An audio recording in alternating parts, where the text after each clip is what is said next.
Welcome back to, what are we calling ourselves now? I was going to say those two sisters, but this is the DCityLife sisters. We are those two sisters. In effect. 50-50.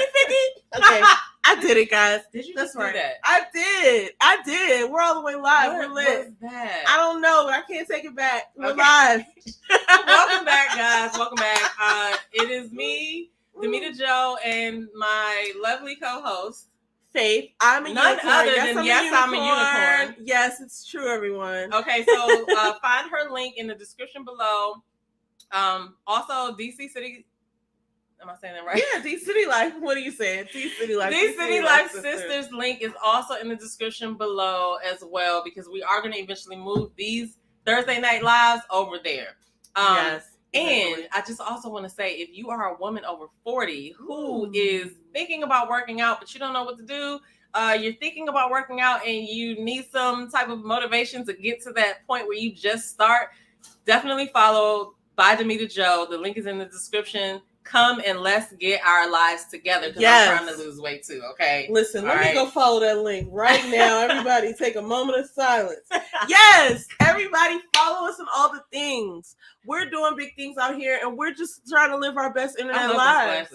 Thank you. Amazon, you know what? Are you serious? I have to say, okay. I have something bad to say. I love Amazon so much. I don't know. I might get Did you get anything today? I did not. I've actually been cutting back on my Amazon purchases. Would you say you get a month? Ooh! Okay, let's say a week. Okay, look, my husband is watching. So here's the thing. This is what I tell him, which is true.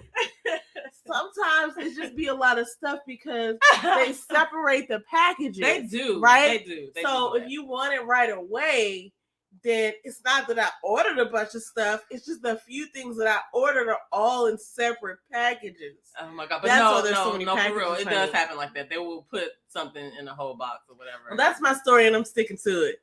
And here's the thing about Amazon. And this is why I beef with people when they're like, oh, you know, like when we're trying to hold people accountable, like brands and stuff, like I'm okay with that, right? Like, but to a certain extent, you know, you only know it because somebody put somebody's business out there. I'll just use, for example, like, you know, let's say so-and-so has a makeup company and, you know, it's, you know, she just so happens to be on the, you know, gays are not for me site or something like that. I don't know. I'm just trying to say, like, you cancel the person. And then it's like, well, how do you know that other businesses that you're paid, like that you're patronaging, I don't know if that's a word. How do you know that all the businesses that you spend money with are not also doing the same fuckery? You know what I mean? And this whole woke thing came, and I appreciate the wokeness because I like to think of myself as like,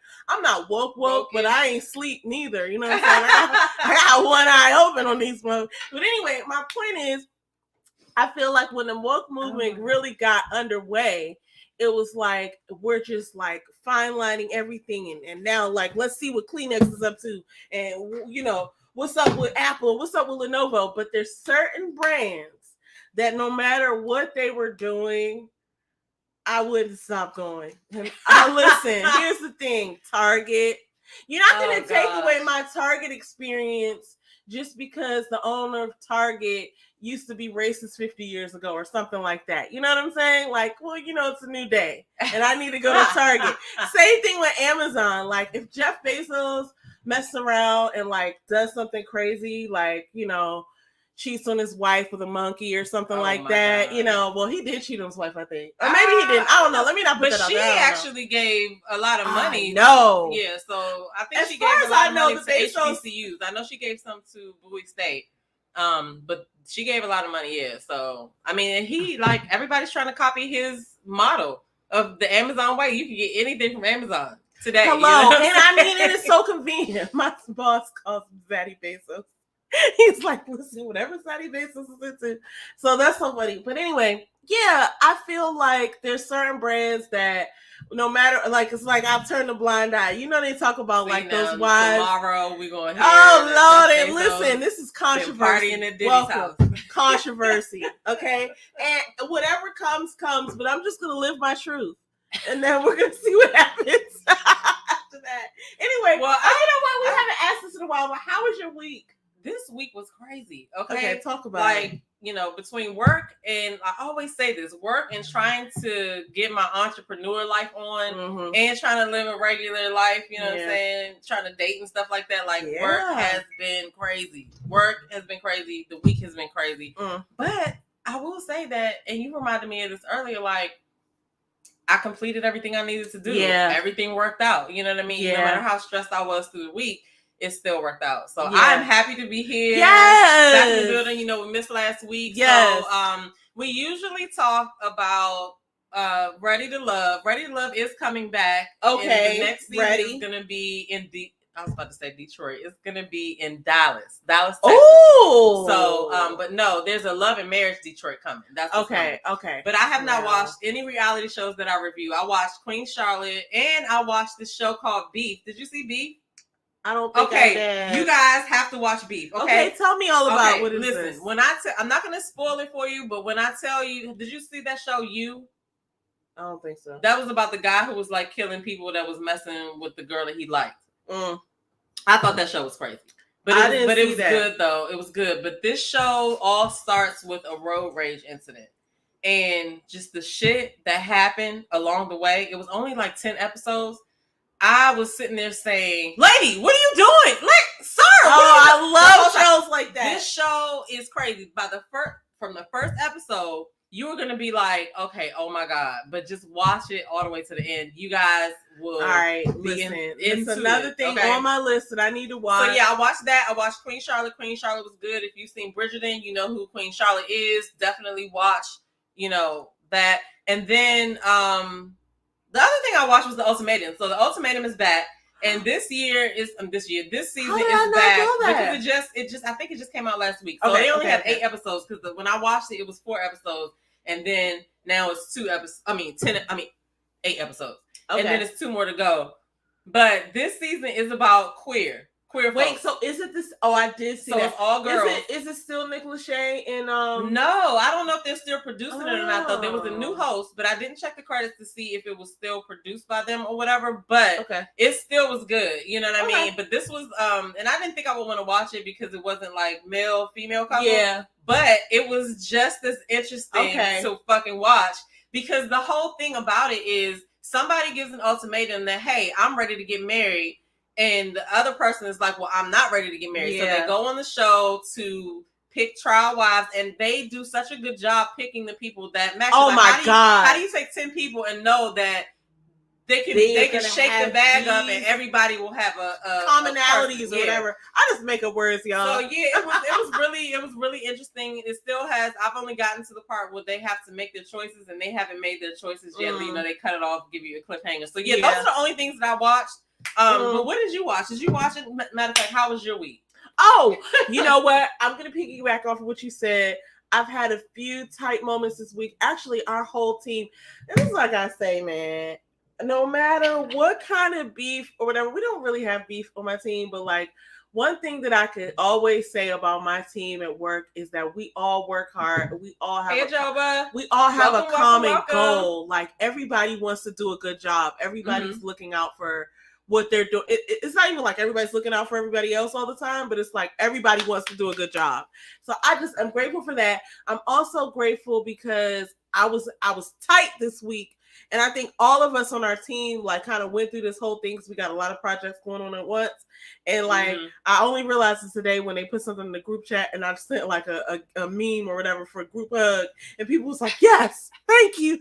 But anyway, but what I was thinking about when you was just talking about how everything always works out. Actually, that might have been before we started. Here's the thing that's trippy, guys. I asked to be here.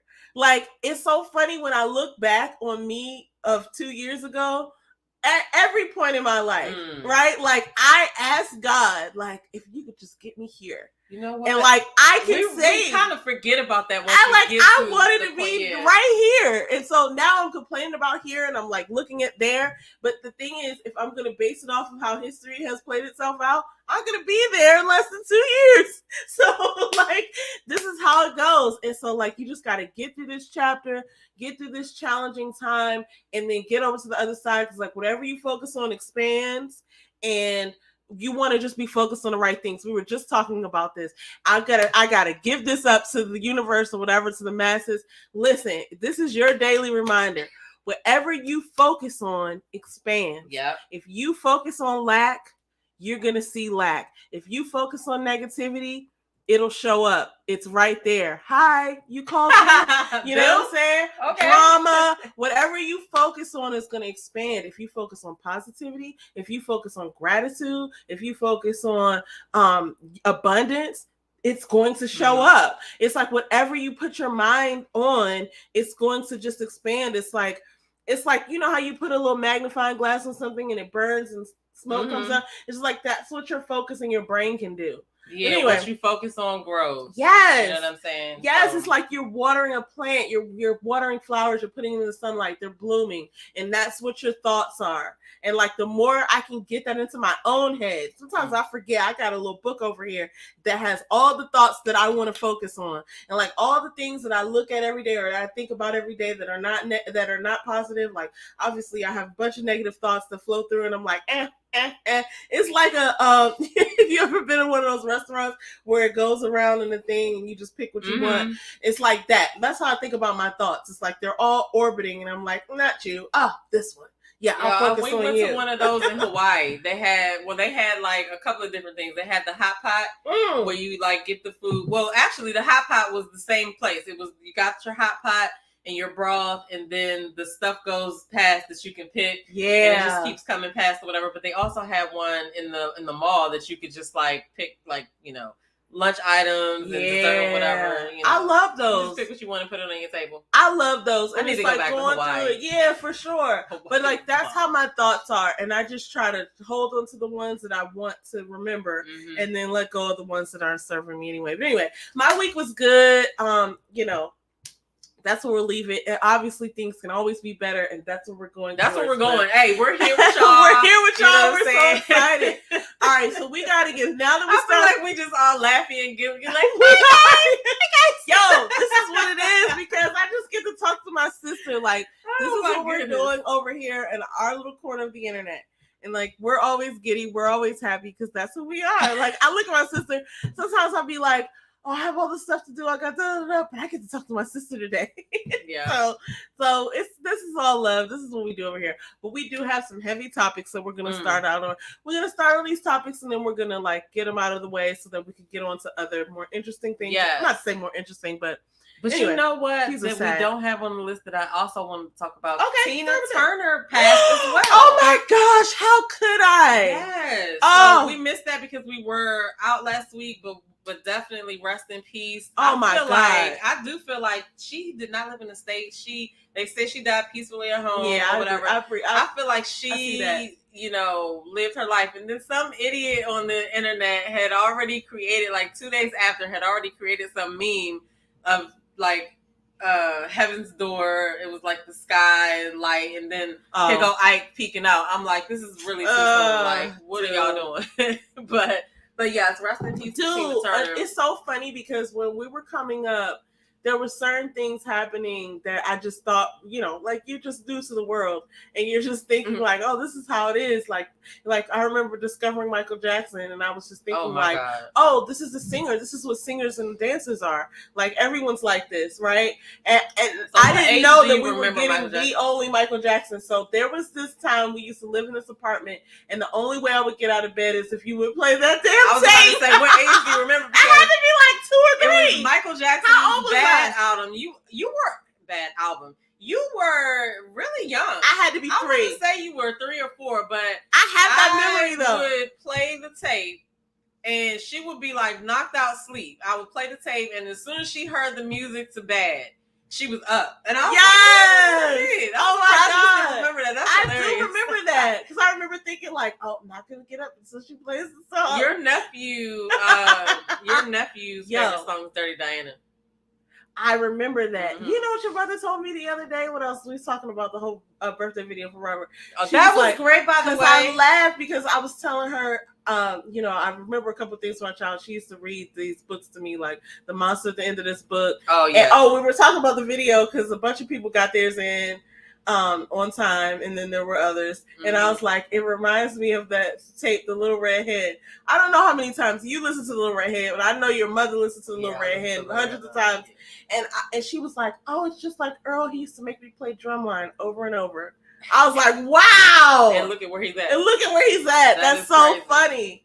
Anyway, we're all on the tangent, guys. Sorry, guys. But yes, Tina Turner was one of those artists that I took, like as a young person, took for granted. Same thing with Whitney Houston. Mm-hmm. But Tina Turner, here's what I didn't realize about her when I was younger. She was in her 40s recreating her career, right? When she was doing like Private Dancer and What's Love Got to Do with It? Mm-hmm. Like that was her recreating herself. So she had a whole nother life and career before that. And then she got sort of like thrown away by Ike and whatever. Mm-hmm. And she was like trying to reinvent herself. They even went on a court show. Did you see that? They went on like the People's Court or something like that. I vaguely remember. Like, but it's like, that's an understanding to me, or that's just a reminder to me. Cause like now that I'm in my 40s, I'm like, you know what? Not only is life not over, but like she's is the in time. Her 40s. I'm about to be in my 40s. This is the time. No, that's right. This is the time. It's like, hey, man, Drill. Sorry, this is all I'm an old person. I gotta get up on the screen. Oh my god! Welcome. All Make the sure you like the video. Yes, like and subscribe and all that stuff. I'm gonna use all the information that I gathered in my stupid teen years and questionable 20s and slightly more intelligent 30s to have a bomb ass rest of my life. But anyway. Shout out to Tina Turner because she kind of like showed us the blueprint of like how to do it. She was doing her mantras and her meditations, and she lived a whole nother life that she didn't like, and she switched it up and made it better. Yeah, she thrived. What's love got to that? And if you look at the wig, her wigs were on point. The one when she was live doing What's Love, the one that comes on at the end of the movie. When she was live singing "What's Love Got to Do with It," when they finally switched to Tina Turner, that is the what's playing in my head or whatever. Can I say something else about her? She didn't like her voice. She did not like her voice at first. She was like, "Oh, I sound like the guys. I'm not like Diana Ross and all feminine and all that." Like she didn't like her voice. But that just goes to show you have no idea what people are going to be receptive to. Like she had a gift. You know what I mean? And she said this. She said. Little Richard, because I was watching this interview, she was like, Little Richard was the one that pointed out that like, oh, nobody wants to, come after you because you do all that dancing. Like you dance and sing. And she was like, oh, I didn't look at it like that. I mean, and I looked at some of her older stuff when she had the long wig and she was doing yo. And I'm not to be messed with. Shout out to Angela Bassett because Angela Bassett played these shit out of that role. Yeah, she did. For a minute, I thought it was her for a second. But anyway. Shout out to Tina Turner. May she rest in peace. She lived a great life. And what a beautiful, wonderful Black woman who came from poverty and lived a few lifetimes in one and died a peaceful death. And that's what we all aspire to, is just live a good life. So anyway, that wasn't even, I'm so glad you brought that up because we would have not even, so, okay, Going into something a little more sad, a young lady, she was 32 years old. Her name was, she went by Miss Jackie O, and her name was Jacqueline Smith. Her real name is Jacqueline Smith, I believe. Let me see if I could pull this up on here. Jacqueline Smith.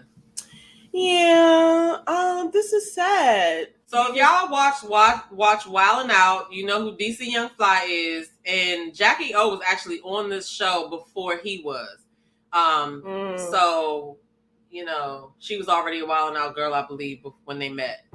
But they've been together since 2015. Apparently, allegedly, she was going to go get a mommy makeover. I can't remember, Dr. Zach. Dr. Zach was going to do it. And apparently he posted a picture of the before, I guess it was the last picture or whatever, but he's since taken it down.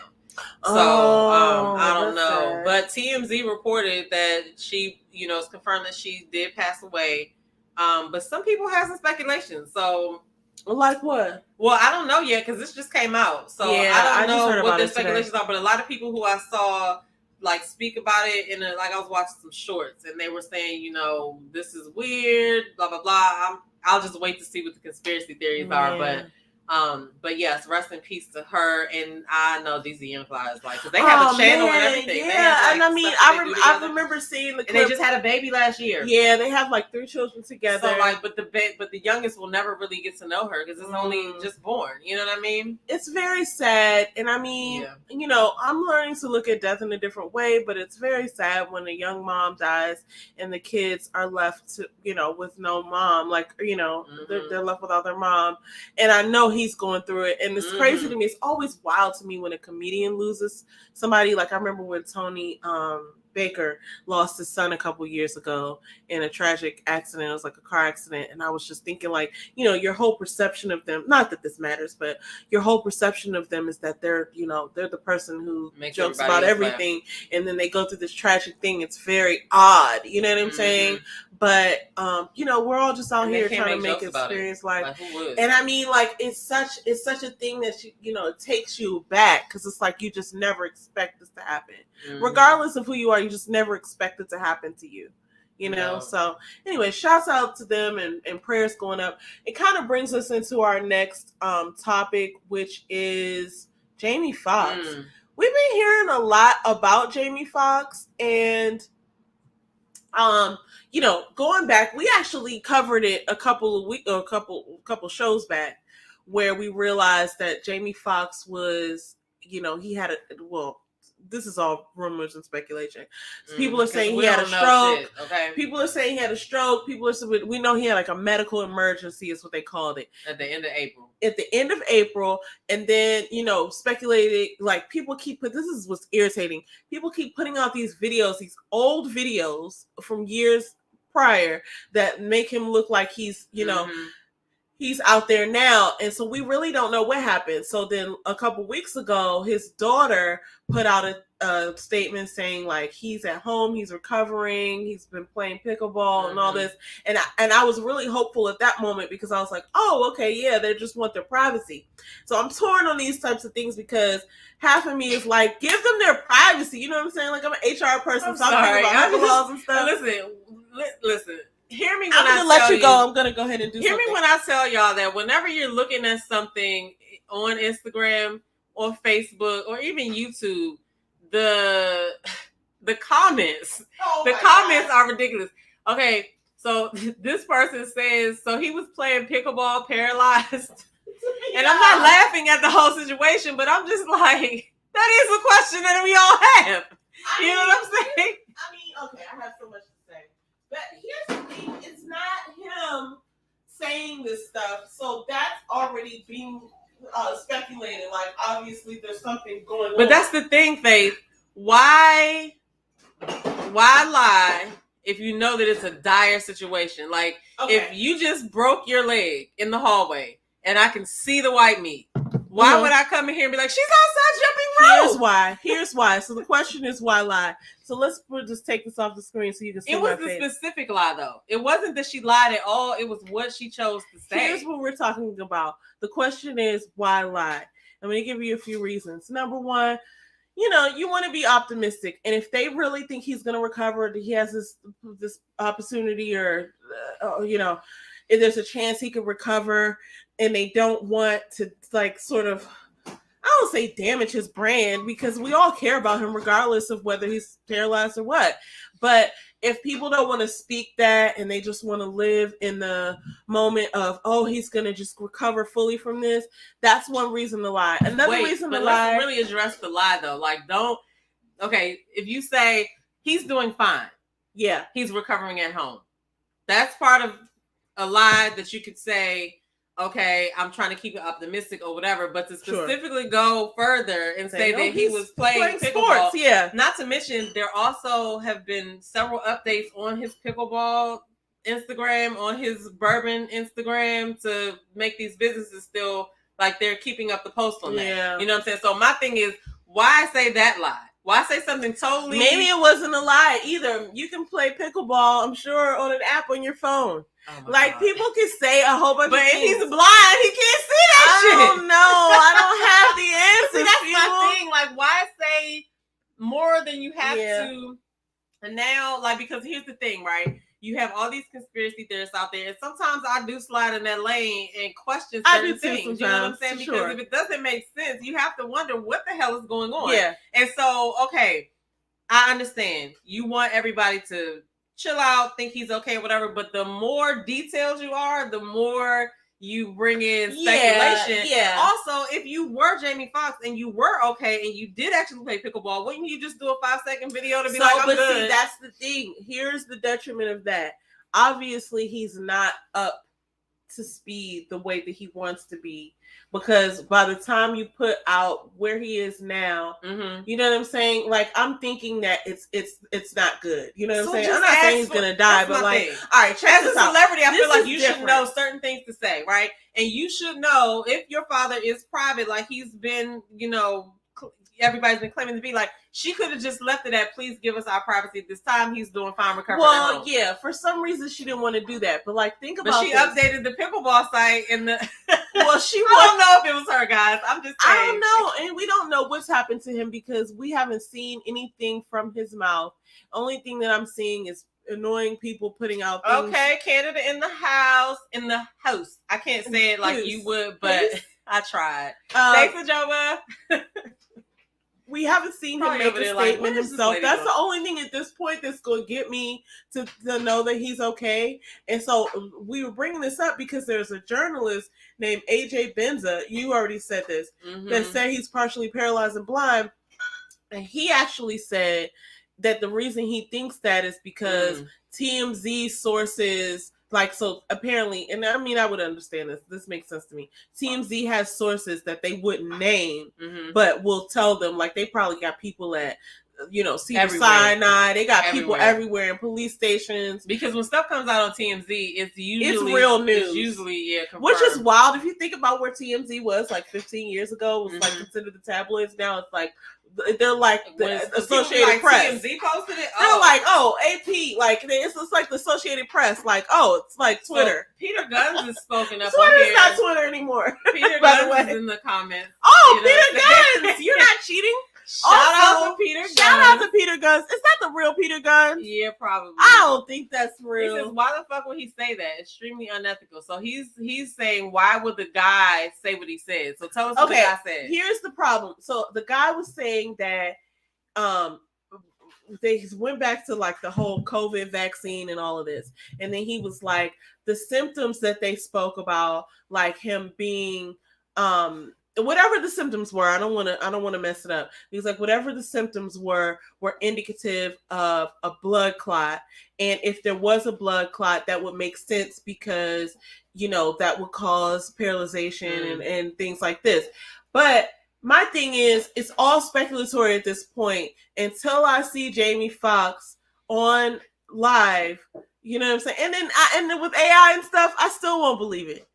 I just don't even know. I don't know. He's going to have to sing live. He's going to have to sing "Let Me Be Your Tennis Ball." Hey. Or that other one that we talked about. Yeah, people Plain White Rice. Daughter, they say, you know, they knew it was a lie and he's blind. His daughter was really trying us.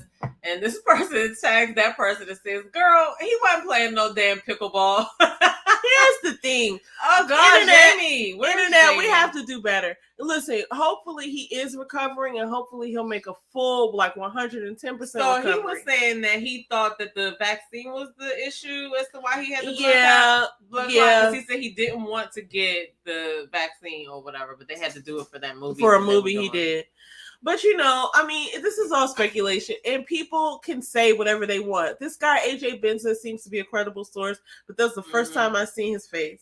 Yeah. So I don't know who he is either. But I do know Dr. Drew. Right, he was on Dr. Drew. Yeah, so, I mean, this is all, like, not hearsay. That's the end-all, be-all, but I'm still side-eyeing the situation because, I don't know, I side-eye everything that happens in Hollywood because we really don't know what they're doing, so... We don't know what they're doing with foreskins. But I did check. Oh God, I did check. Like I said, his business pages on Instagram for his bourbon, and then his pickleball paddles, the best paddle, and like they have recent posts. Somebody's still, working on that. I don't know. I don't think business should stop because he's impaired. But you know, it's just the way that we've gotten information or whatever. And we're not even really entitled to it. Honestly, we don't know them. Like, we wouldn't call them and tell everybody what happened with us. So we really aren't entitled to it, but it's just why come out here and purposely mislead everybody. We're not entitled to it. And like, that was my whole thing about it in the first place, is like, because I respect him so much, and like other people I maybe don't, but I love Jamie Foxx. He's like a quadruple threat. Mm-hmm. Like, he's funny, he can sing, he can act, he's a great businessman. Like, he seems to be a great dad and a great friend. Mm-hmm. And it's just so many things. I just have such great like hopes and dreams for him. And you know, it's hard to hear that. I hope he's well, but that makes me curious. But on the other side of that, I want him to have privacy. Because I want him to have privacy, but I want to know. But I want to know, Shamie, if you could just call us, you don't have to worry about it. Jamie, just call us. Let us know, man. Just call us and let us know. You know what I mean? It's crazy because whenever it's like a celebrity like that, you know, like Whitney Houston, Luther Vandross. Oh my God! Like, you know what I'm saying? Like, it's like, what, Tina Turner? Okay, like, hold up. Them. It's crazy. We got to take this off because now you just brought up a whole thing. When Whitney Houston died, or when Michael Jackson died, or when Kobe died, I don't know. Oh my God, Kobe. What did you think? Did you think it was real? Like, how did that play out? No, immediately it's okay. Let's talk about the Kobe thing. I remember that happened in the beginning of 2020. Mm-hmm. And I remember walking around the house doing something, and I heard it was like January 5th, January 6th or something. Yeah, I heard what happened, and I went back and looked at the TV. I was like, "What? Yeah, you know what I'm saying?" I was like, "Somebody, they better stop playing." You know what I mean? But then when that was, I couldn't believe it for a while. You know what I'm saying? And then the next, you must have texted me right after that. I kept thinking about it. I'm like, what in the world? That is crazy. Like, it's not true. When fast forward a couple of months later, when they shut the NBA down for COVID, I was like, this is going to be a crazy year. I was like, it all started with Kobe. Yeah. You know what I'm saying? And then it just went, but there was a bunch of stuff happening at that time. There was like forest fires in Australia. There was a bunch of stuff that was.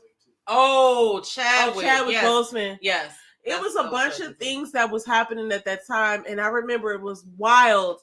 And the reason I'll never forget the Kobe Bryant thing, first of all, my husband and one of our good mutual friends are huge Kobe fans, and we were doing our vision boards. It was in November. It was in January, and we always do our vision boards around that time. And we were doing our vision boards, and I got the text from you, and I was like, "Wow!"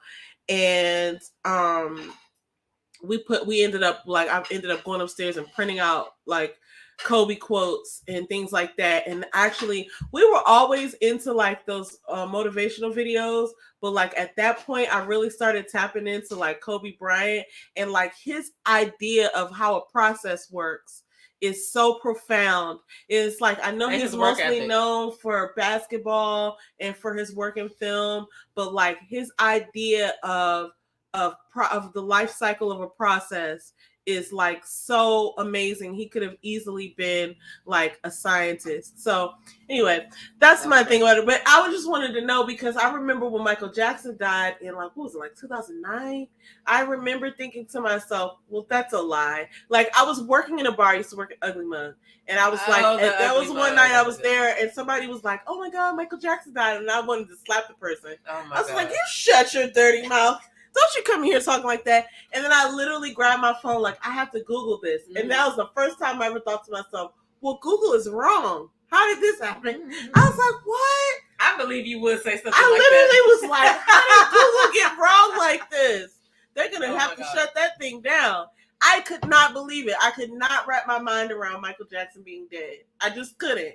And it was just like, that's how I was about Kobe. That's how I was about I was like Michael that about Jackson. Whitney Houston, too. I was like that about I was like, Houston. no, you're wrong. You're wrong, Internet. It didn't happen. You didn't see it. But, you know, these things happen. And I mean, it's life. But anyway, okay, back to our regularly scheduled programming. I wanted to talk about this, which is, I'll tell you how I feel about it in a second. Let me just read the headline. The FDA has approved Elon Musk's brain. There's so much wrong. The caption this dude got time to post this hilarious, but go ahead. There's so much wrong with this whole picture. The FDA has approved Elon Musk's brain chip company, Neuralink, to launch its first human clinical study. Okay. First initial thoughts is, what the fuck is he doing? What is Neuralink? So I Googled that. And because now, after the whole Michael Jackson thing, I definitely forgave them for being wrong. no, it's not. No, so I figured out. So Neuralink, their whole aim is to help paraplegic people be able to control their devices and things like that with their mind. But it's definitely giving Get Out vibes. And so, no, full stop. Okay? We're not doing this. And then I don't trust Elon Musk. I just don't. So that makes me think about that movie. Look at his face, y'all. Was it what was the movie? Do you trust this man? Minority Report. You remember that movie where they were able to stop? They were arresting people for crimes they hadn't committed. They were just thinking about it or whatever. And that also makes me think about how are they doing it, and how are they going to stop other people from being able to hack into it? Because when you think about something good for its good, you have to think about the bad that comes with it. You know what I'm saying? What they some criminal out there is going to figure out how to use it their advantage. Somebody's going to hack somebody's brain. What am I talking about? What? Right. What are we even talking about here? This is ridiculous. Okay, so here's some disturbing things, and you can look this up online. But some of the initial trials that they've done on animals, and I'm sorry, I'm very irritated and irate right now because I just watched Planet of the Apes this weekend. Oh my God. And it was one of those things that just triggered me. So so many things. Planet of the Apes, that has heavy racial implications. I'm very irritated by that. But, you think about the whole concept of Get Out, where they were doing these sort of lobotomies and brain transplants, taking Black people's brains and putting them in white body, or the other way around. They were taking the consciousness of Black people, right, and they were making it go into the sunken place so that white brains could effectively take over Black bodies. And listen, it's a whole thing. So this is definitely pushing a button for me, because I'm like, what are you really doing? So now, once you normalize something like this, where you have this brain chip thing, so that was the one thing that made me think of Get Out. And then the idea that this study and this testing, I've just done some light research here, but they've done some testing on pigs and monkeys and things like that. And all of those testings, not all of them went well. Some animals died. And so now the FDA has approved testing on humans. And so, listen, what is happening here? And we all know about human trafficking and things like this. And I don't know who would sign up to do a study like this. But I just would You seen Squid Game. Listen, but right? I did not. Oh! What? The fuck? Okay. All right. There are people who live out here. She just slapped me in her mind. Y'all. Did y'all see me get that? Look, I just got Production's even upset at this. You know what I'm saying? Violently yelling at me. Did you see it? Yes, he did. Oh, and yeah. Your mother saw it. Oh, you let mommy watch something before you. She did. She did told you me about it. Okay, so look. The thing is, there are people out here that are willing to, it's people that make a living just signing up for studies. You know what I'm saying? And testing. You probably will have some side effects, but they get money for doing the stuff that they're doing. But this I don't understand, because how you going to take my thoughts? You're not downloading my subconscious. I can't even control my subconscious on a regular basis. So, no, leave it alone. That's just the whole mind control thing that I'm just we can't even regulate our own brain chemicals. And I'm fascinated with the study of brain science and stuff like that, neurology, because a lot of the physical things and breathings and stuff that you can do, exercises to make your brain function on another level. Plus, we don't even know what the brain can do. Really, we're only using a very small percentage of it. So I heard that was a myth. I heard it was a myth that you're only using a small portion of your brain. I can't remember who said it, but it was on one of these motivational things that we watched. Oh, okay. But I can't. I must be using a small portion of my brain because I can't remember the number that he said, but he explained it to a way that I was like, oh, okay, so that's a lot. You know what I'm saying? I don't know though. I definitely at this current state still believe that, and I just because I do feel like certain people, like, you know, we know that like adrenaline. Adrenaline can help somebody like pick up a car off a baby, and you know, you could run really fast if you had to. But I don't think that has to do with your brain. I think it has to do with your brain. With not so much as I think it has to do with the chemicals in your body releasing in order to get you out of danger. This is why I always say that your mind is stronger than your body. A lot of people say your body's stronger than your mind. Like your body's gonna want to quit way before your mind's gonna want to quit way before your body wants to quit. Some people do say your body's stronger than your mind, but I feel like if my mind can control my body and make my legs think that they're tired, the mind is the strongest thing. Oh, for sure. I definitely think the mind is stronger. But so I pose this question to you. So if you think that you're using a small portion of your brain, what do you think somebody like Trump is using? So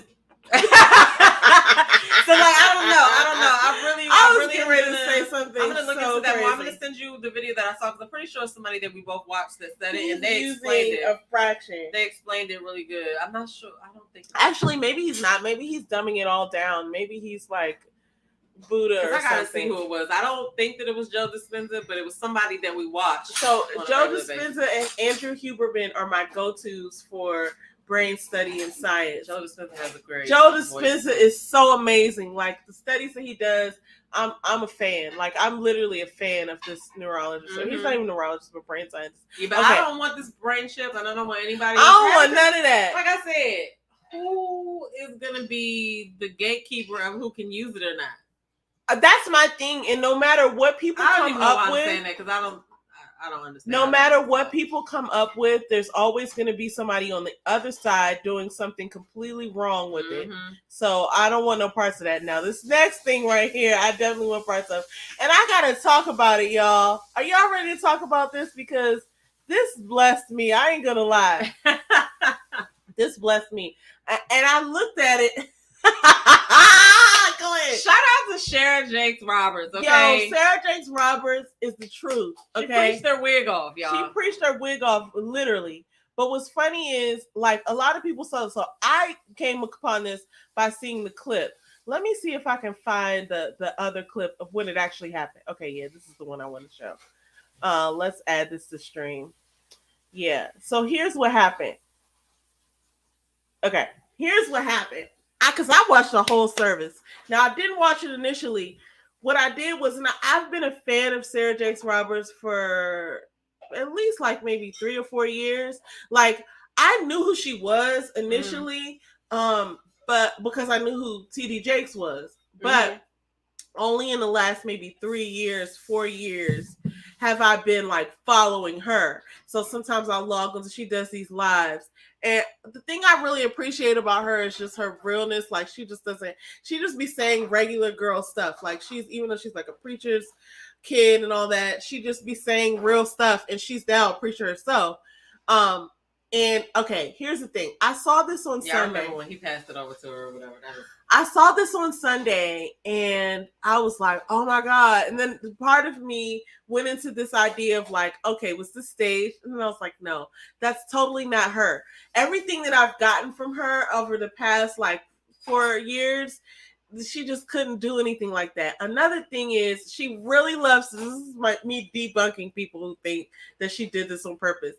She loves to dress up. She loves to get her makeup done. She's always in something really cute or fabulous. Like she loves to do that. She would never do this. A woman would never do this. She didn't even fully hand it to the lady. Especially who the joint off. I'm gonna tell you, young. I gotta get real with this in a second, but because I want to get your reaction and then I'm gonna really go into it. So first of all, she, is really real and she just preaches from the heart. She had a really tough time as a young person because she got pregnant when she was like 14 as a daughter of a famous preacher. She's pregnant, and that is a lot of shame that she had to endure.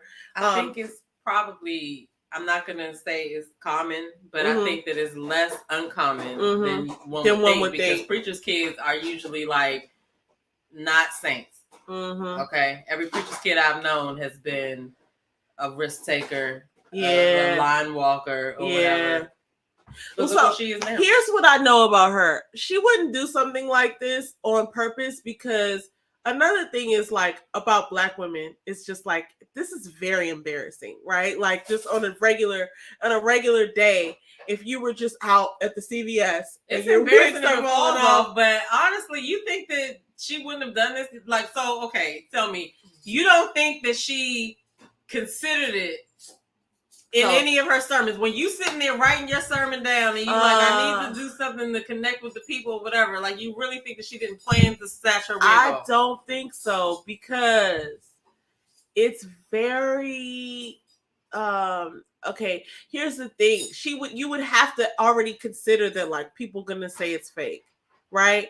And like what she was preaching about. So a lot of people saw the clip and they're like, oh, she was preaching about that. That's what she did on purpose. But like the wig was falling off through the whole service. I sat there and I looked back and I watched the whole service. Mm-hmm. If you watch that whole thing, like it literally brought a tear to my eye. She was playing like, the wow. Off. Oh my God.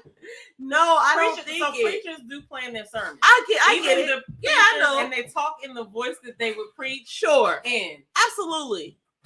If you really had a wig on, it would be glued to your scalp. I don't even wear wigs like that, but I do know this because I've watched enough installments to know that you're going to glue it off to make sure that it doesn't come off, so you can do like this if you want to or whatever, and wind blow it off or whatever. I think that she didn't have no adhesive on that day because she knew that was something that she was going to do. I just don't think that. I don't know nobody that puts on a wig all willy-nilly and expects it not to fall off. I mean, well, she obviously didn't put her own wig on. Think of the impact that it would have. That's the same thing as if you're bringing somebody up to talk about them. You plan certain things. Mm. Even if she planned it, it still had the effect that it was supposed to have. Because I just don't think she would do that. And I don't think that so it would have had to been so perfectly planned that it came off at the time that it did. And also it was falling off during the sermon. Because it was loose. I just don't think that's her vibe. She wrote the sermon. So, okay, I understand what you're saying. Then she apologized afterwards, like, I don't want to be a distraction, right? And I can see it. Did she apologize? What did she apologize for, though? I didn't watch the whole sermon. She was basically like, she didn't say like I'm sorry, but she was just like, I could see her reacting to it real time, and I felt like she was slightly embarrassed, but she was like, I don't care. I have to get this word out.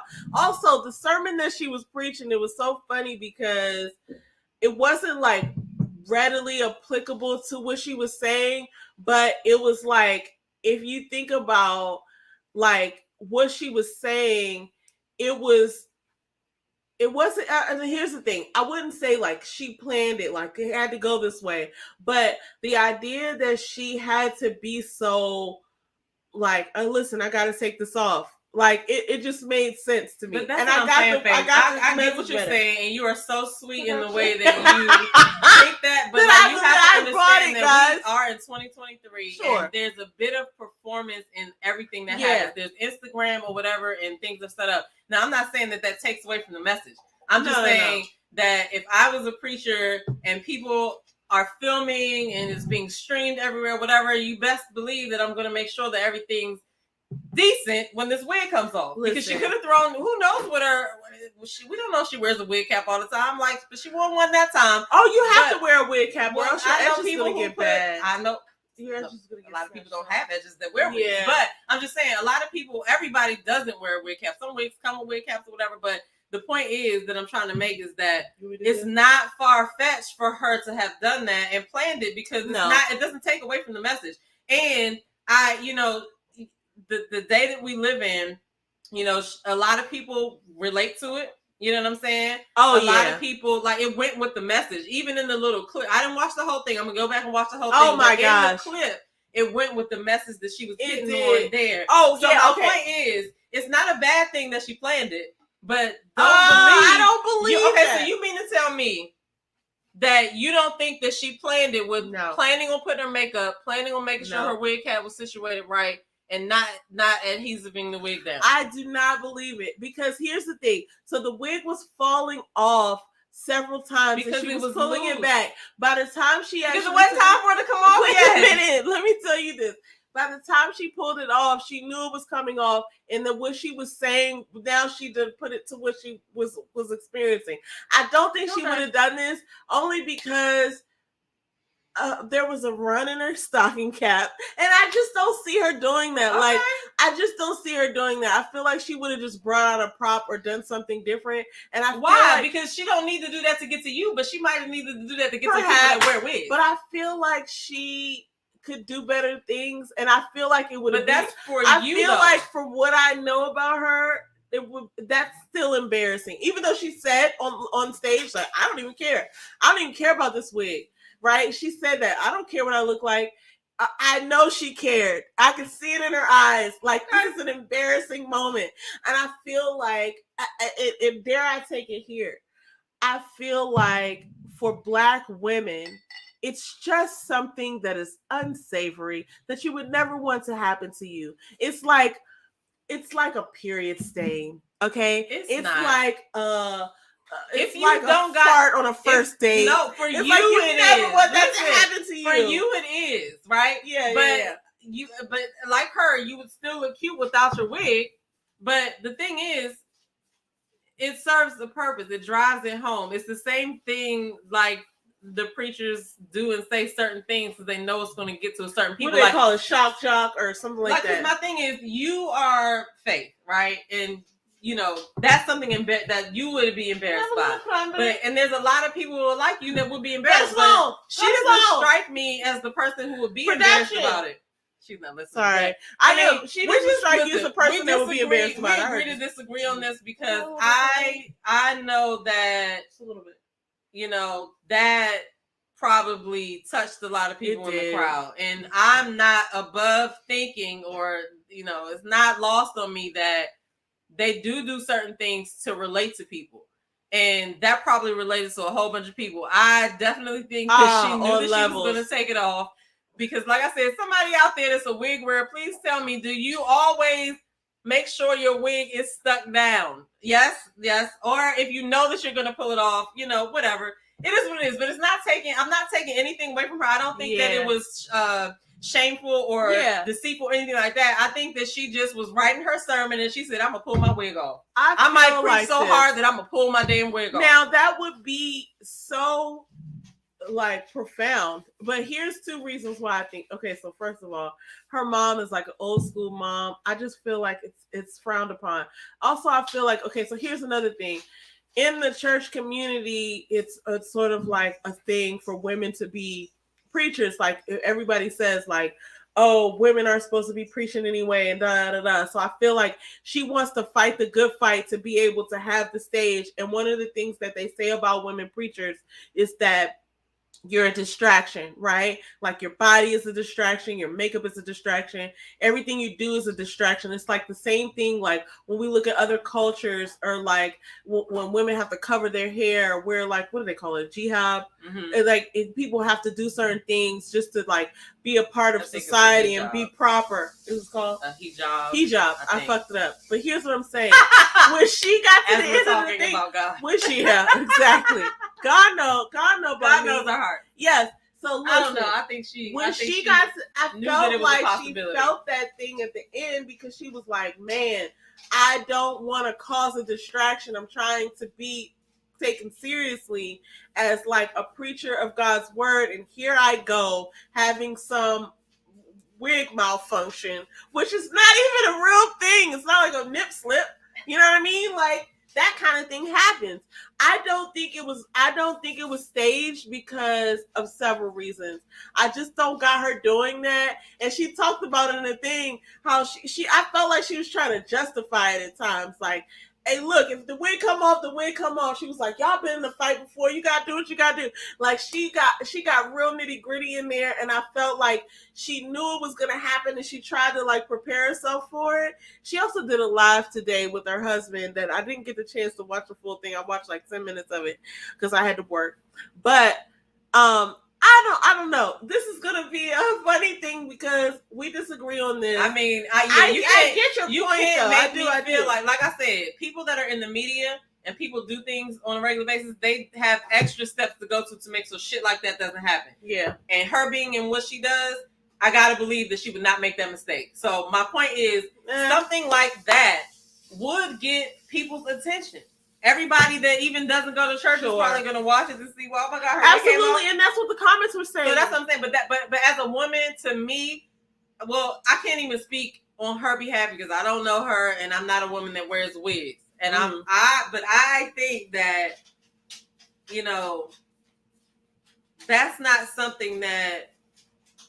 It's only something that a certain few people would be ashamed of. Like, yeah, the girl that was on their Future Wifey podcast and her wig fell off. She laughed about it and she picked it up, but she wasn't like, she was like, oh my God, because it fell off without her talking about it. That was funny. But there are a lot of people who wear wigs to be like, yeah, it's a wig and what? You know what I'm saying? Yeah. But my point is, I think that things like this happen on a regular basis. So let me ask you this. Did you believe that was on purpose? The girl on their Future Wifey. No, because she didn't reach her hand up there. She had on a headband wig. Yeah, so that was different. She has on a. I believed her too, for the record. But because I'm saying it was a different. Because she was like, "Oh my God!" Like, okay, so, and she was like, and they laughed about it. But I mean, and she was like, that was the funniest part.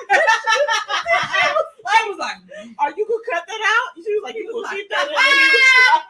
He slid down in the chair laughing at that joke. But see, that's my point.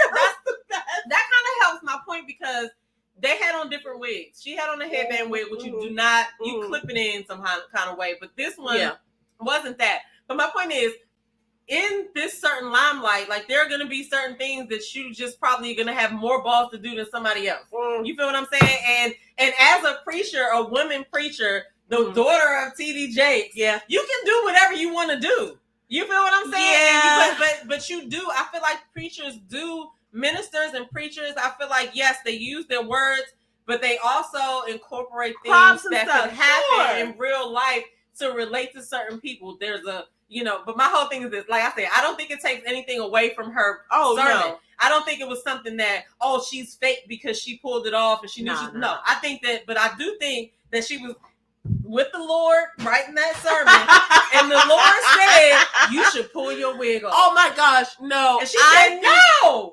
And he said, listen, go ahead, they'll love you. Go back and look at it. You're so stupid, yo. I'm over here. Seriously, I don't think that she did not plan that because, like I said, listen, we gotta just as a person that doesn't wear wigs, I just have to believe that an experienced wig wearer would know how to make sure it didn't fall off in those situations. I believe, okay, and it wasn't even a regular wig; it was a ponytail wig. Like it was so ready to be pulled off. I have to do a rebuttal to this because I agree. An experienced wig wearer would know, but I feel like she's worn hundreds of wigs.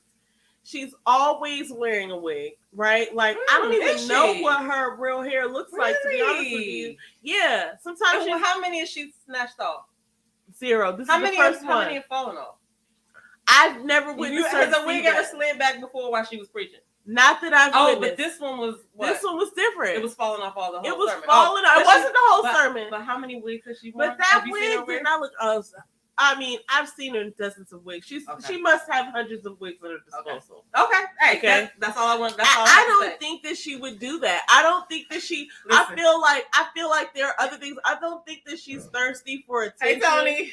Welcome. I don't think that she's thirsty for attention, and I feel like she could. I didn't say that. No. I know you didn't say that, but I'm saying like she could do other things to get. But that is you thinking with your brain. I just don't think that she would do that. That's you thinking with your brain. Of course.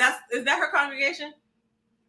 Yeah, I think she was at a home church, right? Yeah, so she knows the people that are there. Yes, and they supported her for sure. They other people her in the audience. Like I said, that's what I'm saying, and that would happen. Listen, and that would happen. Listen, you think that if Beyonce was on stage? So Beyonce would never. But listen, okay. But if she did, you think Beyonce would never. But if she did, if she pulled off her wig, okay, would you pull off her wig too? Would. And wouldn't you be like, girl, yes? You would, if I were wearing a wig and Beyonce took off her wig. Are we talking about this? Yes. If I were wearing a wig, oh gosh, oh gosh, if I were wearing a wig. So first of all, let me say this.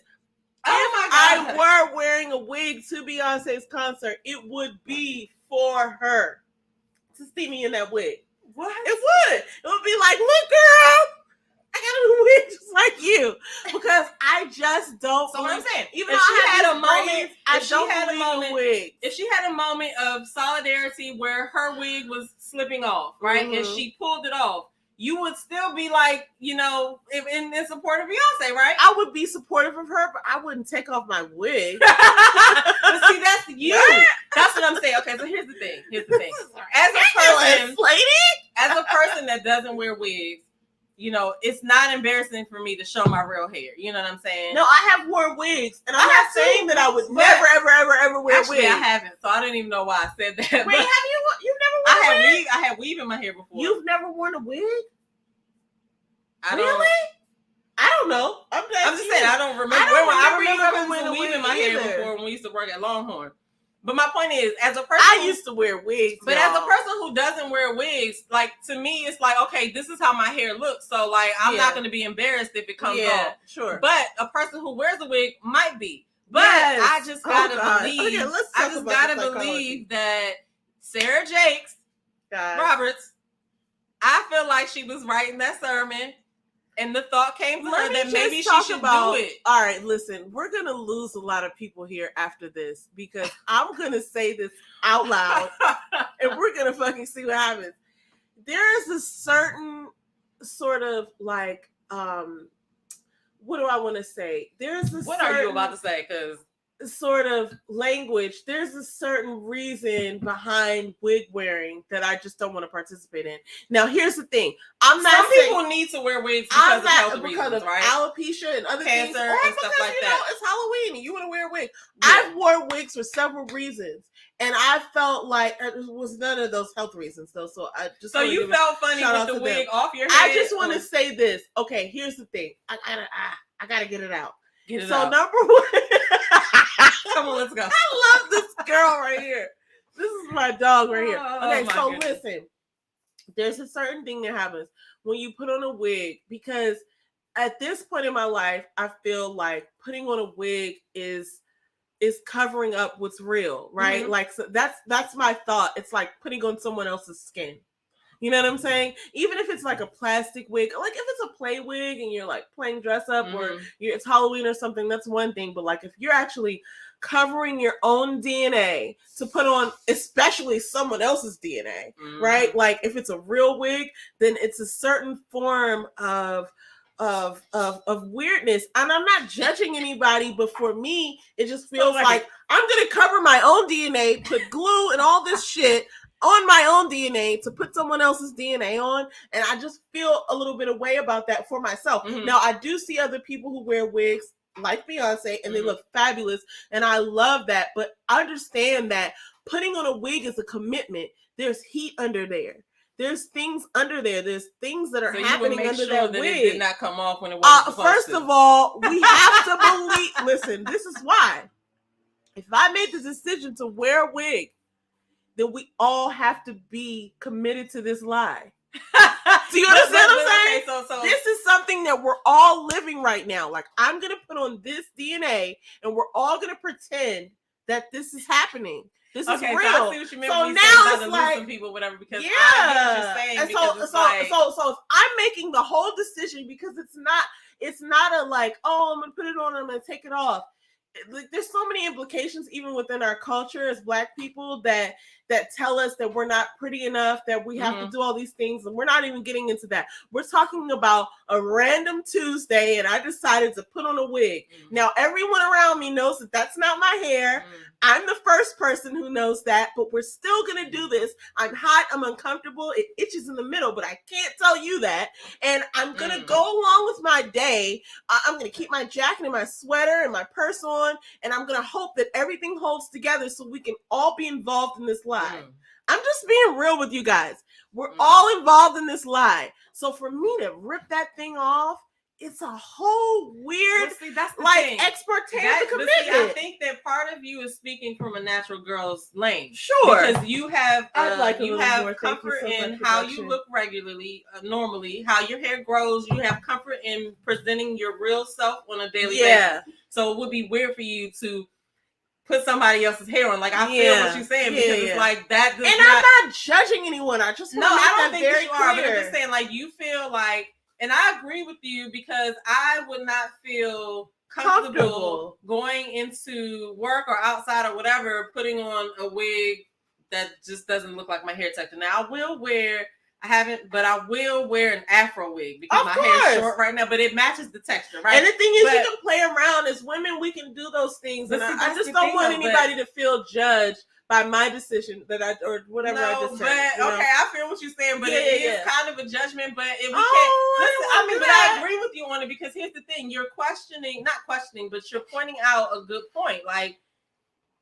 what makes some people do it to the point where, like, I know somebody who I've never seen their real hair. Yeah, and they had this Pocahontas wig, and I've never seen their real hair. Yeah, you know what I'm saying? Yeah, but.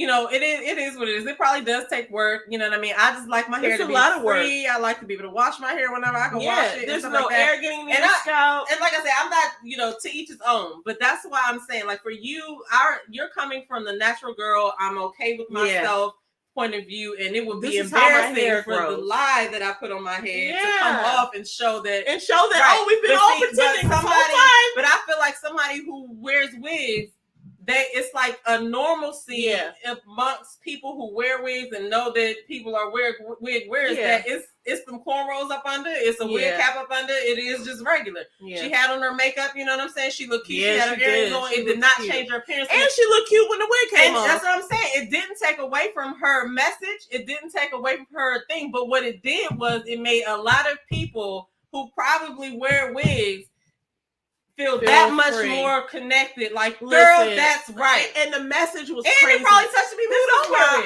I need you to watch the thing because I think you might feel a little bit different after you hear it. I think there's no way that I'm going to feel like she didn't play. We don't know. Okay, but listen to what I'm saying. You've even said it. Mm-hmm. It would be embarrassing for you to do it. Yeah. If you said you've seen her wear hundreds of wigs. I think she has hundreds of wigs. You said you never seen one slip.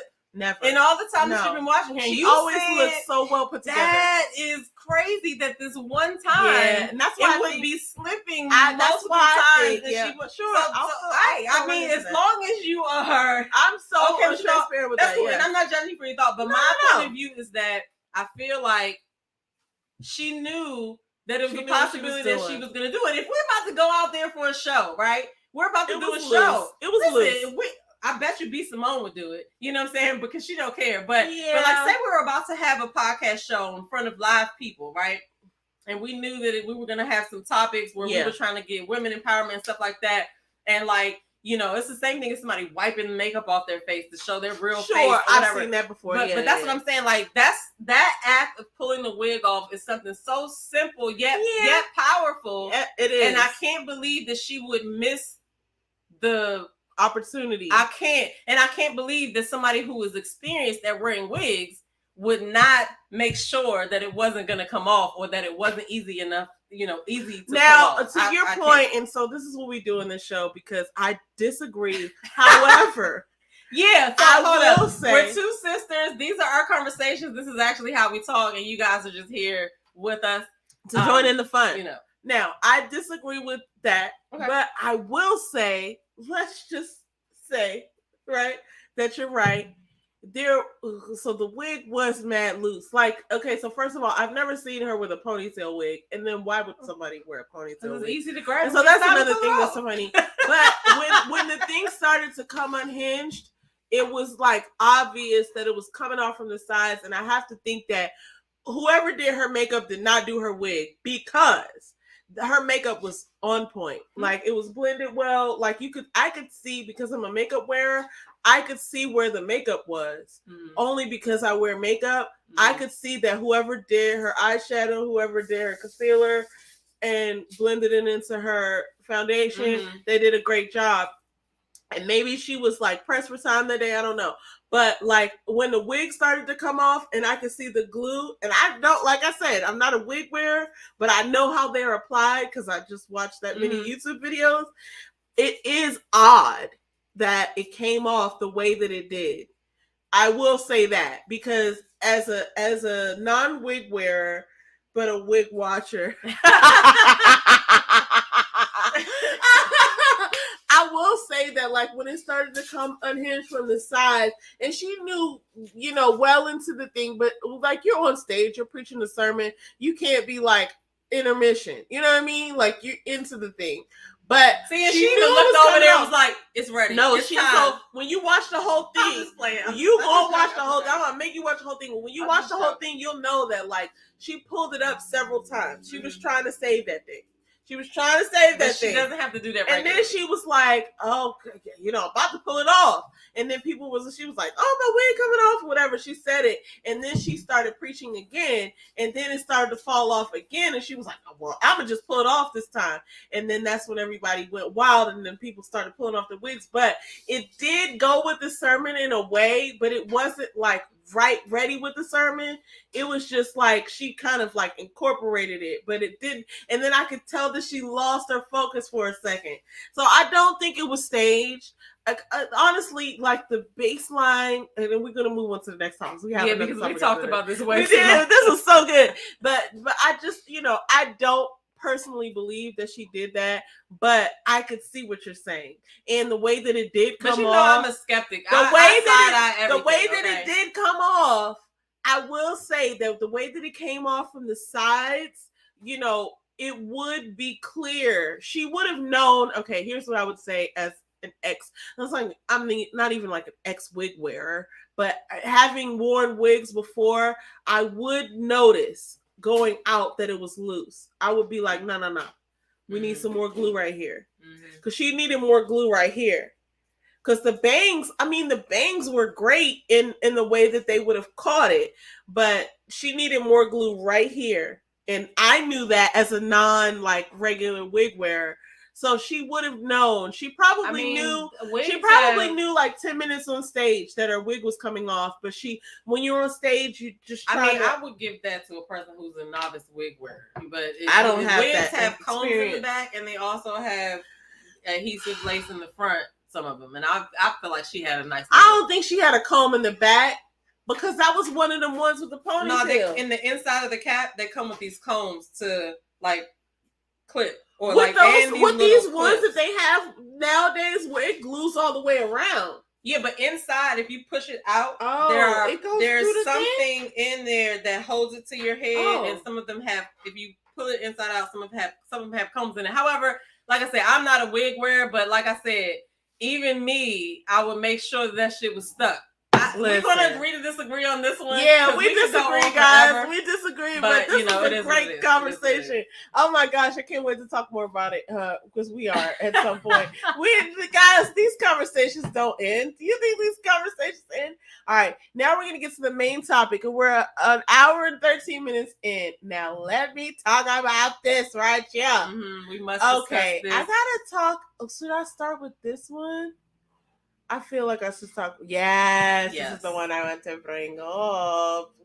Why do I have these accents? What kind of accent was that? We'll never know. All right, so Letarius, is that his name? Mm-hmm. Letarius Whitfield is a podcaster.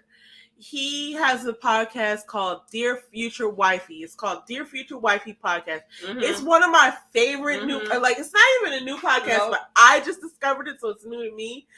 You did not just discover it because I sent you a couple. So the wig thing. Okay. No, I sent you something before the wig thing. You did? Yes, I sent you because it's my favorite, it's one of my favorite podcasts too, because he talks to people.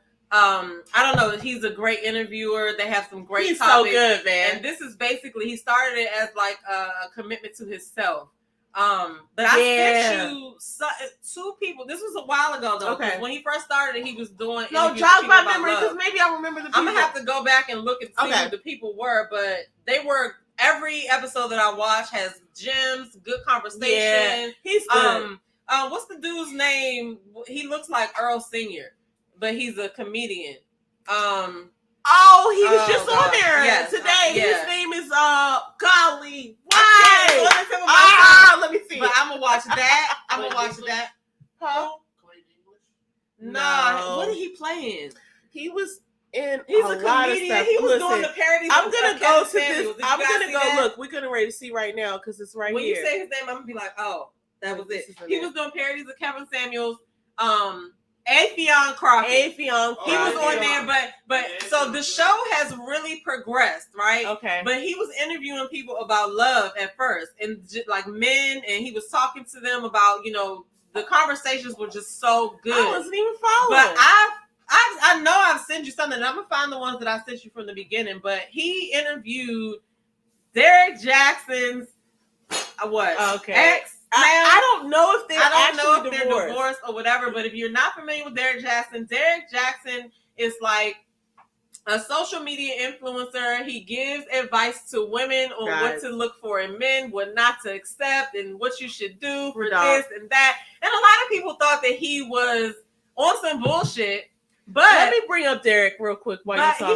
He has a lot of followers, you know what I'm saying? But along the way, we found out that he had a wife because nobody knew she existed because he was out here just not really talking about her or whatever.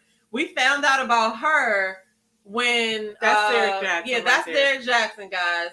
Well, I would go to his page, but I really don't want to support him right now. Oh yeah. Even though I got some stuff to say about him. So basically, he out here, he was doing the opposite of what Kevin Samuels was doing. So he was like trying to give women advice. He wrote some books. But we found out about his wife when a so-called mistress was found out. And Tasha K, who's a blogger, if y'all don't know who Tasha K is. Shout out to Tasha K, girl. I'm sending my love and prayers to you. Tasha K is doing we the should thing. do a GoFundMe for Tasha K. I'm pretty sure she would accept it too. Okay. Because Cardi B wants her money. Tasha K has filed bankruptcy, by the way. However, it doesn't take away the fact that she owes Cardi B $4 million because that bankruptcy is not going to take care of it. But she might just get out of it because, we got to talk about that after. But okay, so anyway, Derek Jackson is, like I said, a popular, I guess, social media influencer. Yeah. But we found out about that so-called mistress, and then, he came out with his wife when she had on her helmet of salvation. Oh my God! He had to admit to what he did. He had to admit to what he did, and we all thought she was just kind of like a little eccentric. We thought she was a fool for being with him because he was out here in these streets. Oh, I'm talking about. We didn't really know much about her. So all this time we just been kind of writing her off like, okay, his wife has lost it. And honestly, being in a relationship like that with a dude who's doing stuff like that, like you're presenting one way to the world, but you're really out here doing something different. Like that could drive a person crazy or whatever. Yeah. However, her interview with Laterris Whitfield was chef's kiss. We learned so much about what her thought process really is. And I actually changed my opinion on her. Like, I never really thought she was crazy, but I was just like, damn, she's really out here supporting this dude. But no, she is waking up. She is kind of getting the same attention that he was getting. I haven't really been looking to see what he's doing or whatever. But if you guys get a chance, definitely watch the interview on Dear Future Wifey on YouTube. It was 2 parts. She goes into detail about the things that he did before they got married, the things that he did during the marriage, the things that she went through, and the things that she had to overcome. Homegirl has been through a lot. Okay, she's been through a lot, and she even had thoughts of, I guess I'm gonna say, she had thoughts of that, and it was just a bad story. But I am so glad that she also said on the video that she asked Robert Blakes about what he thought about Laterris Whitfield before she actually went on. Who is that? Robert Blakes is a YouTuber that does I think he has a wife too. Robert Blakes is a YouTube that I think it's Robert C. Blakes. But he's apparently her one of her spiritual advisors. He gives good advice. I did hear her talk about that. R.C. Blake. Sorry, R.C. Blake. I keep having little. I think that's his name. Wait a minute. Let me make sure I'm saying the right thing. Yes, R.C. Blake. Anyway, so he gave her some advice, and she asked about Laterris, and he gave his good word on that, and that was a good conversation. It was a great conversation. You got to learn so much about what she's been through and how she is, and she's not crazy. All right. That's what I walked away from it. I agree with that. Now, I have a couple of things to get into this. I just brought up the picture of her. If you look on the right side, so you see one side of the screen where she has on a red lipstick and her glasses. Mm-hmm. That's when she was. That's her now. YP podcast.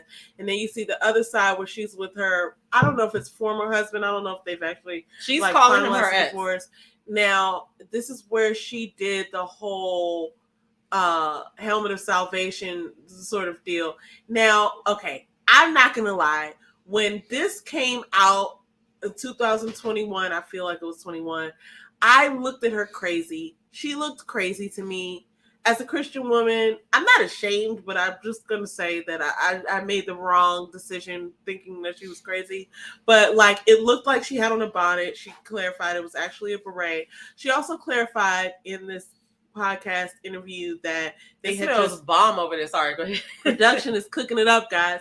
She also clarified in that podcast interview they were going through a number of things. Number one, she was pregnant. Number two, they had just gotten through, or they had just come from a road trip where they went to his funeral of his his stepfather's funeral. So they were dealing with a number of things. And this was after she had left for 8 months. And she had said to him, "You need to claim me publicly." And this was his way, apparently, after he had gotten caught up. This is, as you can see, his face is all solemn. He is basically coming out. This is their video where they were like a coming out. Yeah, he was trying to say, okay, I did what I did. She forgives me, and she's by my side, and you guys need to leave me alone. Which is so toxic. But okay, fine. But I mean, even the body language was crazy. In yeah, and she was thinking, and if you watch the podcast, she kind of explains, like, she was thinking that this is her way of supporting him, as he's doing what I want him to do. Mm-hmm. So I've got to support him or whatever. But like, thinking back on like their whole relationship, I see what was happening. Like, hindsight is 2020. I'm sure she knows now. He was out there in them streets. Not only was he out there in them streets, and I'm going to play devil's advocate after this, but he was out there in them streets. I actually feel like he marked her earlier on, because one of the things that she mentioned in the interview was that there were so many things that she was doing for him outside of bearing children. Emotionally, a person needs things, and I'm not trying to call him out as he's some evil person or whatever, because I don't know him. I don't think he's evil. But emotionally, I'm imagining, because he stayed with her so long, it was like 12 years, he approached her. And I feel like a man who needs certain things is going to look for someone who doesn't necessarily like fit the bill as far as like baddie or whatever. It's just like, oh, she's gonna pay attention to me. They can see when a woman is I don't even know how to put it, but let's just say it NPC, like someone who's like not my match visually. Right? Or I'm gonna be real. Let's be real. Or I can manipulate her. Like, yes. I know I can do what I want to do, and she's what she said kind of expressed right or whatever. It. But it also made me think about what kind of trauma has he been through. Because for him to even be okay with doing that, it's the mother of his kids, and he still was out there. I don't know what kind of trauma he's been through, but the fact that when he was 19, he asked him to be her girlfriend. His girlfriend, and then proceeded to with put her his shirt off, and then proceeded to put her in rotation. Let's talk about that. She said he asked her, when he asked her to be his girlfriend. First of all, he approached her 3 weeks after she had been like sexually assaulted, and she didn't tell nobody. And to be clear, she did not come clear on that until assault. Until they were already in marital counseling. Yeah, a lot of people were confused about that. So, but here's the thing: he approached her. Yeah, it would have been really weird. He approached her, asked her if she had been modeling. Now that I see her with the makeup, and she had another picture on her story today that she's really good looking when she, puts it all together. But when she's not, like with the beret and stuff, she looks like a normal woman. And like, this is what I look like on a Saturday. So it's just like, so let me just take ownership of my own thoughts. When I saw her come out with the whole, the helmet of salvation, I did think she was weird and crazy. And she was talking about Jesus, just like she said in the thing, like, oh, you look crazy. I be talking about Jesus, I probably look crazy too. No, but it wasn't that though. It was that she was coming, also she was doing these videos on there, and she was like, kind of, I won't say she was cursing people, but the way that she was, it was like, she's talking in this monotone voice, and she's like, you guys that are talking about us, and I wish and she's weird. And then she was, this is my helmet of salvation. She was doing that stuff, and I think she was playing up on that too. For sure. Because I think part of her was like, nigga, I'm gonna make you look crazy. And the thing about it is, like, and I have friends like this, and I'm kind of like this too. It's just like, we get in our weird pockets, and we want to be weird, and it's fine, and it's funny to us. Like, we like to be weird. Like, me and Jennifer, we're weird. We get together, we get weird. It's fun for us.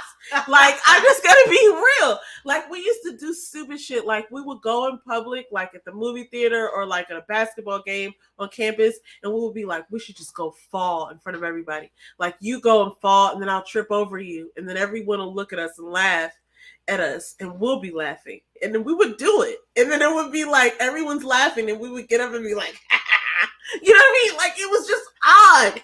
But like, this is the type of person I feel, because I feel like she has an odd sense of humor like that. And like, I saw that play out in the podcast, because like, she was making different jokes and stuff like that. But she doesn't really care. She's smart as I don't know what. She's so smart, and she's so, like, her timing. She definitely is aware of what's happening. She knows she looks weird. She looks crazy. She knows she's awkward. She knows she's awkward. She knows she's awkward, but I also think she's, she's not abnormally, like, she's not unattractive. That's what I want to say. She's no, here's the thing. Let me just be completely honest. I felt like when she came out and she even mentioned it, like, Derek Jackson is a good looking man. And when you see a man like that, you think, oh, he must have some like model wife or whatever. And then you see the wife and you're like, oh, how'd that happen? I'm just being real. You know what I'm saying? I really don't think he's all that, but I don't think he's all that, but he's attractive. I mean, like, here's the thing. He's a tall, muscular black man. And so you just think that, like, oh, he has all the choices, but he's not all that, because clearly he's a liar. And when she talked about the condo and stuff, I felt like, listen, if you haven't gone and seen this podcast, you need to go look at part 1 and part 2, because part 1 and part 2 this is how things happen. And when she talked about the rotation, now I've never been. Agree okay, now here's the thing, and this is where we're going to get dirty with this. I don't agree. Like, it doesn't matter what I agree with. These are things that people are going through all the time. I've been in situations, not in rotation situations, and not to say that, I don't want to say it in a judgy way. I've not been in rotation situations, but I've been close to that sort of thinking, where it's just like, dag, I know there's got to be somebody else, and I'm just not going to spend my time to prove it, but I know there's got to be somebody else. This is stupid. Like, I know it for sure. And she just actually went and took steps, and she just happened to be in a position where she felt like some dudes present it to you and they say, listen, I deal with other people, we can have a day. Your boy Isaiah was like that. Oh yeah, I can see that. I mean, he was mad respectful. Like, I can see that. But that's not respectful thinking. You know what I'm saying? When you think about it. So, but him, she knew about it. She was passing the girl on the way. Willing participant. They were passing each other with stuff. You know what I'm saying? But like I said, I think that men know kind of who they're approaching when they approach them. You know what I'm saying? So, but the interview was good. The interview was great. Here's the thing I want to say. I'm so sorry. No, go ahead. Gotta say this. I don't want it to be a thing where people who go through things like that are feeling judged, because I can understand the type of thinking that goes behind making a decision like that. And she even got to one point where I definitely could agree with, or could like, what do I want to say? Like, I can relate to her. Where when he finally proposed to her after she had gotten pregnant and stuff, she was like, I won. I've been in relationships like that, where it's just like, oh, I won. Like, I won. And it's just, I mean, and I think that really she did. Win. When that happened, when they did that couch thing when she had on the helmet of salvation. Yeah. After that, she started to post more pictures of her looking cute, of her, in certain things or whatever. Like, she wrote some of his books.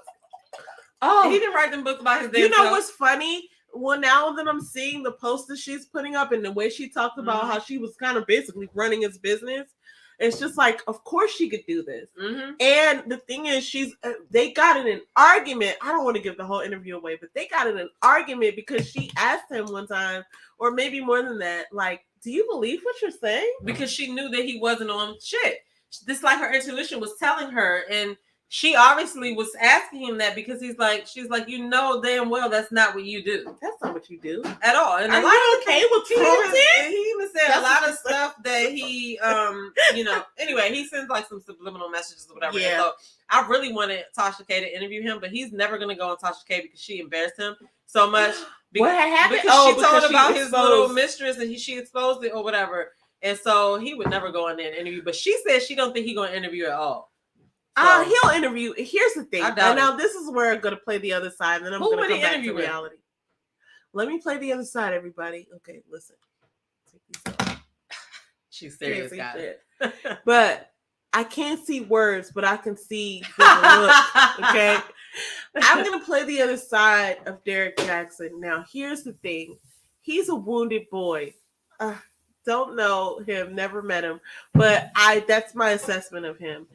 If he were to come out and admit fault and say, listen, this is what he doesn't even have to like say that somebody molested him or anything like that. He could just say like, listen, I was lost and now I'm found. He could just sing this like Amazing Grace lyrics or something, and people would still follow him. And I think, women follow him in droves because what he's saying is not wrong. Like, he's actually locked in on a thing where he's telling truths.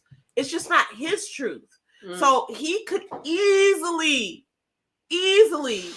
have a lane here where he doesn't has a lane, and he's not leaving that lane because the women that support him are still going to be filling his inbox, which is unfortunate, and in a way, because so as of now, like, at least especially since Mother's Day, because she had pointed out something on this interview that alluded to Mother's Day, which was super weird and uncomfortable that he would do this. But like, she was like, oh, their son's birthday party was like, I guess, a day before Mother's Day, and he brought her flowers and whatever, and he wished her happy Mother's Day. Then he proceeds to get online and talk about how much he appreciates his wife or ex-wife or whatever they are, because she was there for their daughters even when she wasn't there for herself. I'm paraphrasing and I'm not, accurate here. But then she was like, I didn't know how to take that because he didn't tag me. So then Lateris actually says like, well, he need to tag you. Like, what is this? Like some new internet, new age shit. She was like, no, I'm blocked. So like, he had her blocked. He makes this post, right? Fronting. He makes this post to say how much he appreciates this person who he has blocked. Or even if he didn't have her blocked, she didn't know she wasn't still blocked. And he didn't dedicate it to her and say like, hey, I'm saying this to you, but he's saying it to the world. That's so weird and disrespectful, because it's like, who are you saying this to? So then I completely understood in that moment when she said that, I completely understood her plight. Like, I literally was like, oh, this is what you've been dealing with. Like, everything is upside down. Like, you're in the Matrix.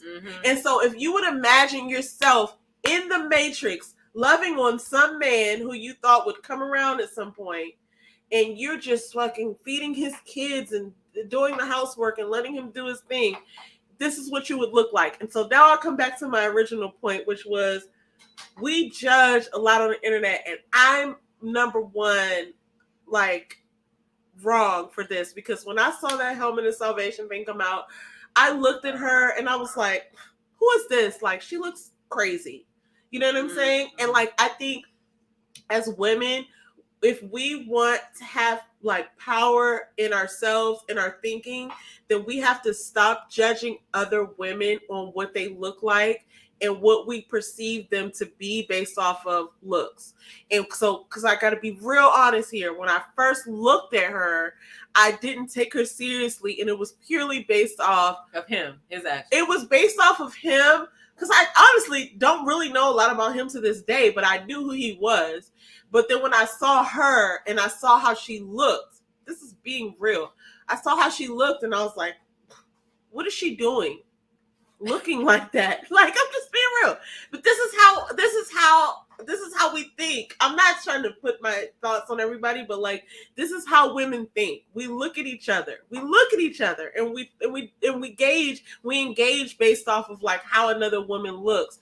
And like in this instance, I'm just calling my own fault because this is a person who I would want to invest in based off of how she thinks. Now that I know she's how she thinks, she's smart, she's funny, she's based, like her thinking is based in the word. There's certain things that I'm still trying to learn about God's word. And, you know, I don't know. She seems to know. She's calling out verses. And she seems to be very like grounded and things like that. But she like said she wasn't always saved though. And of even course. Back when she was dealing with him, she wasn't always saved.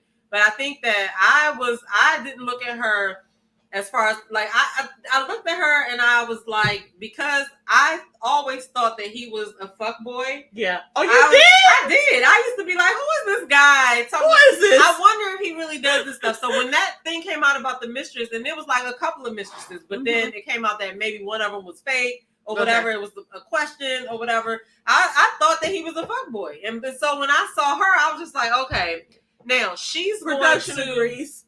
Thanks, production. She's going to stand by her man because he has a million followers. He's making money. She's a part of him making money. And she knew him back in the day, right? So it's like they knew each other in college, right? And I didn't fully agree with him. Like I it's not that I didn't agree with what he said, but I just got this vibe that he was faking. But I couldn't put my finger on it. So when I saw her, I was just like, okay, well, I can't believe she's with him and he's still sitting here and he's sitting here admitting this and she's still gonna stay with him. Like, okay, girl. And then it was like she started coming out with all these different pictures and she was trying, you could tell she was trying to, because we didn't know about her. A lot of people didn't even know he was married. Yeah. So that was my first time seeing her. So I was like, the helmet of salvation? Yeah. Okay. That was when I first, he is married. Okay. So I just kind of looked at her like, okay, girl, he's a clown. What are you doing? And you tripping too. You know what I'm saying? So I did think that she was off her rocker for even like going through that situation or whatever. But I'm so glad that she did this interview because we didn't really know what she had to say. And this is the worst thing for him because he's used to being on social media and saying whatever he wants to say or whatever. He's not going to go bring him back. He's not going to go do an interview because he's going to get slaughtered. Okay. What? He would have to you go. Think so? He couldn't go see Laterris. Laterris is going to drill the shit out of him. Tell me he's not with the Bible. Sure, but okay, he can't go to Sasha K. We're talking about, okay, so here's the thing. When people are being interviewed. I don't even really want to go to his page, but I just want to pull this part when stuff like this happens, it's like how like Fox and all that are all connected. All of the top people who interview people, they know of each other. They've been in contact with each other. For sure. He can't go on Tasha K. Tasha K gonna grill him. The He can go to like a man who thinks the same philosophy that's gonna agree with him, but he's not gonna go to nobody that's gonna hold his feet to the fire. Because if that was the case, he wouldn't still be putting out. He wouldn't be doing what he's doing. You know what I'm saying? So I don't think that he's gonna do an interview. I've seen him do other interviews, but they've been like on smaller platforms, but that was before this happened. But he is looking crazy. She is the shining star right now because everybody's getting to know a new side of her that we didn't know existed. And it's her time now. You know what I'm saying? Like it is. He's not, I mean, he can still do the stuff that he's doing, and he'll have his following of women who still want to be in his inbox, but women like me, I don't go to Derek Jackson's page for anything. I don't go to look to see, what is he doing today? He look like, okay, so in this shirt specifically, he looks like that weird cologne you smell in the club. I don't know the name of it, but when I smell it, I know it. You know what I'm talking about? That's what he looks like he's wearing right now in that shirt. He got on this Listen, shirt. He has a lane. And he should. He has 1.3 million followers. All people he has are looking to do is stick to his lane. Yeah. That's it. It's the people that are going to stay are going to be there, bigging him up. Listen to him. He probably got some clowns in the comments that's holding him to the fire. But he's probably just like I said. Here's the thing, and then now let me go back to the devil's advocate thing. Oh my gosh! Oh, scroll back up. That was Bizzle. Oh, who the hell is Bizzle? Oh my gosh, Bizzle! Why are you on this man's page talking about 100? All right, I mean, he might be saying, "Listen, a message." I want to say this: a message can come from any. Listen, a message can come from anybody. You're right. It doesn't matter honestly, that was the point I was about to make. Yeah, a message can come from anybody. So it's not even that he doesn't have good things to say, but as far as he's not living up to it. Obviously, he's not living up to it. He even got like a new girlfriend right now, whatever. Some pictures came out with him with somebody. And okay, so let me play devil's advocate, and I'll start with Bizzle. So if people don't know who Bizzle is, Bizzle is a bomb. A bomb. When I say bomb, he is an amazing artist. Like, he's a rapper, and he does Christian rap. And he is rivaling all rappers, okay? Like, Bizzle's raps are bomb. Like, you cannot, nobody's rapping better than Bizzle. I'm about to follow him, but I do want to interject and tell you this. He is, not Bizzle, but Derek Jackson is in contact with a lot of people in the Christian area. And I get it, and here's why. So, I mean, and then all he got to do is just be like, I made a mistake. That's what I'm saying. Okay, listen, this is what I'm saying. Because here's the real part that's like sort of like salt on the wound. He's saying all the right things. Let's just examine this. Derek Jackson is saying all the right things. He's telling truths, okay? But he's not following them. He's not living it. So it's not that he doesn't know. This is my speculation. I think he knows the truths. He's just not on the truth. I mean, but then you could also, I mean, like I said, I don't think anything's gonna, I'm sorry. It's okay. I don't think anything's gonna happen to his platform or anything like that. I think he lost a couple of subscribers on YouTube. He's gonna lay low for a couple months, and he's gonna come back and I don't think he's not. He be on Clubhouse. He's not laying low. He out people there. Are gonna. Oh, okay. But the thing is, like, the whole thing about a man's gonna be a man and stuff like that. People are going to forgive him. People are going to. He has people in his corner. Just like Kirk Franklin was doing that body roll last weekend. Oh my God, I got something to say about that. So all right, funny. So the last thing I want to say about this is I have a change of opinion about Danae Jackson. And for sure. I think that we should all take a look at the interview that she did with Terrence Whitfield on his Dear Future Wifey podcast. Shout out to him. But let's talk about the one real quick. Kirk Franklin has a show where him and his wife are helping two singles, a man and a woman, find love, right? And the man and the woman are not together right now because I have a prediction that they're going to end up catching feelings for each other because they're coming home talking about all these dates. So they live in a house together and they go on these dates and the dates come over and they have like game night and stuff like that. And they have to end up picking 6 people to be in the competition. So they got to go through these 6 dates first, each of them. Kirk Franklin is like walking a line of some of the stuff that he be saying to me. Like some of the stuff that he be saying, I be like, Kirk, say that? All right, look, let me tell you something I know about Kirk. I don't know this for sure, but I've never met this man. But like, I feel like Kirk came out in a time when he probably started making music like on mainstream, like in the late 80s, but I didn't know about him until like the early to mid 90s. And I didn't know about him until like late 90s. You knew about him mid 90s. You just didn't know that was the music you would listen to. But because when I went to college, I remember you went to college in 96, 95. But you graduated in 95. You went to college in 95, right. But he had singles out in 93. And you were listening to them because they were on the radio, but you probably didn't know they were him because he's not a singer. He's the guy in the back, like, let me tell you, right? Well, like, I think I knew who he say was, it again. But I don't. But here's the thing: Kirk Franklin is actually, oh God, forgive me. Go ahead, say it.